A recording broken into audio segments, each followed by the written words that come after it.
Sekretari i përgjithshëm i NATO-s Mark Rutte është takuar me presidentin serb Aleksandar Vučić. Në një postim në X, Rutte u shpreh se bashkë me Vučić diskutuan për sulmet terrorist në Banjsk, duke i referuar si sulmet në Ekforit dhe dhunën në Banjsk. Dyshja u takua në Kopenhagen të Danimarkës, atje ku përmbahet samiti evropian i politikës. Ishte kënaqësi të takoheshim me presidentin serb Aleksandar Vučić në Kopenhagen, diskutuan bashkëpunimin midis NATO-s dhe Serbisë, si dhe rëndësinë e llogaritënies për sulmet ndaj Ekforit dhe dhunën në Banjsk, u shpreh Rutte. Presidenti i Serbisë Aleksandar Vučić ka thënë të premten se të gjithë po përgatiten për luftë dhe se Kosova po përpiqet ta përdorë këtë kohë para luftës për t'i bindur shumicën e shteteve europiane dhe të vendeve të NATO-s, si t'ja mbajnë në anën Prishtinës.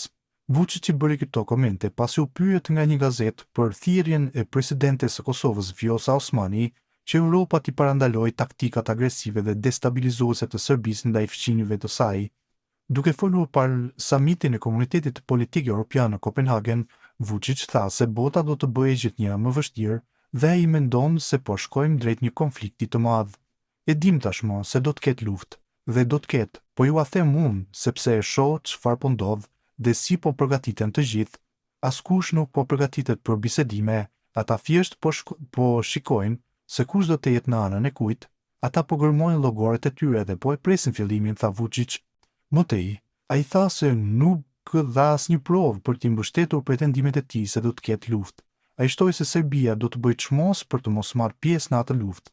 Në fillim të samitit të Komunitetit Politik Evropian në Danimarkë të njëjtën, presidenti i Kosovës Osmani tha për gazetarët se Rusia paraqit kërcënim për Europën, ndërkaq Serbia për rajonin e Ballkanit Perëndimor, duke akuzuar Beogradin se i kopjon veprimet e Moskës. Osmani bëri thirrje Bashkimit Evropian që të mos e shpërblejë Serbinë. Ajo tha se nëse nuk ka ndikim perëndimor në Ballkan, forcat malinje të trekëndshit të Ligësisë, pra Rusia, Kina dhe Irani, gjithmonë vijnë aty jo për bamirësi, por për interesa dashakeqëse strategjike. Prandaj është e rëndësishme që zgjerimi të shtyhet përpara dhe Ballkani Perëndimor, ato shtete të rajonit që i plotësojnë kriteret dhe punojnë me vlerat e BE-s duhet të merren parasysh që të lëvizin përpara, tha ajo. Ndërkohë, gjatë qëndrimit në Shtetet e Bashkuara javën e kaluar, Osmani tha se Beogradi paraqit kërcënim të vazhdueshëm për Prishtinën. E pyetur në një intervistë për Fox News nëse Kosova dhe Serbia ishin në buzë një konflikti në qershor, Osmani tha se fqinjit verior të Kosovës i pëlqen të shkaktojë problematika her pas here. Ajo theksoi se administrata e presidentit amerikan Donald Trump ka bërë punë të mirë në parandalimin e përshkallëzimit të situatës mes Kosovës dhe Serbisë.